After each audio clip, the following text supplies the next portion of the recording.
What do you know about Beyblade? No, seriously, I'm in desperate need for answers. I used to think I knew exactly what Beyblade was.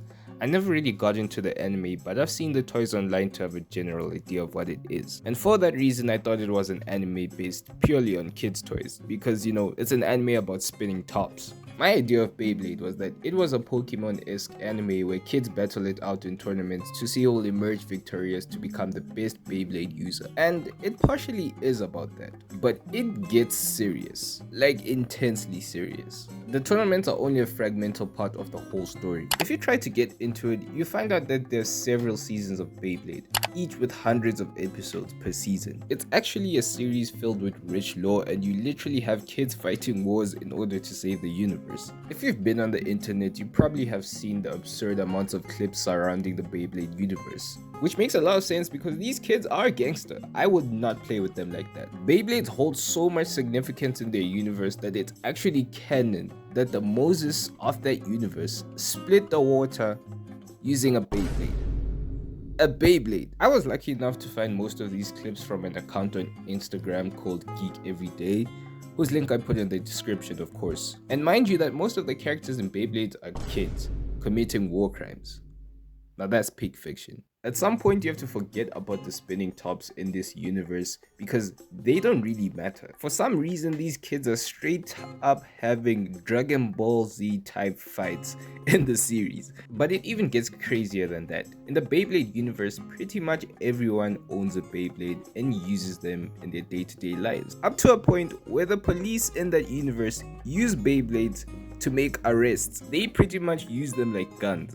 But if you think that the power of Beyblades only ends there was a scene in the series where a Beyblade damn near almost destroyed the earth. And mind you that these Beyblades are just the size of a cup holder. In one instance, one of the characters got sucked into a black hole created by a Beyblade. Now, we don't talk about the amount of terrorism that actually goes into the show, but you literally have like 15, 14-year-old kids destroying buildings and destroying everything in their parts. Like literally the collateral damage is insane. Even the number of people that die in the anime is quite alarming, considering it's kind of a kid's show but not really. Imagine you're battling it out and you just straight up get folded by a 15-year-old. The power of Beyblades is pretty much so limitless that you have characters fighting tornadoes using Beyblades. Now, I actually never took it into consideration, but these kids pretty much have to train for all their tournaments. And it's like insane training regimens. Like,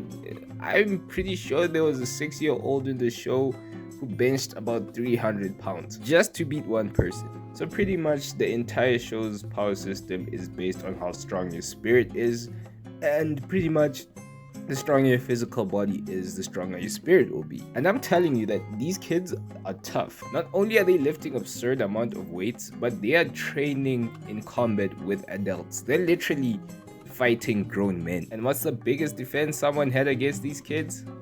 Turning himself into a Beyblade. And honestly, I would do the same thing too. If you can lift like close to 300 pounds, pretty much can take a Beyblade tank. I never could fathom the extent that Beyblade battles could go to, but somehow they managed to bring the Beyblade battles from the ground to the air. And you think you know about the combat system until someone lets out an energy blast on you.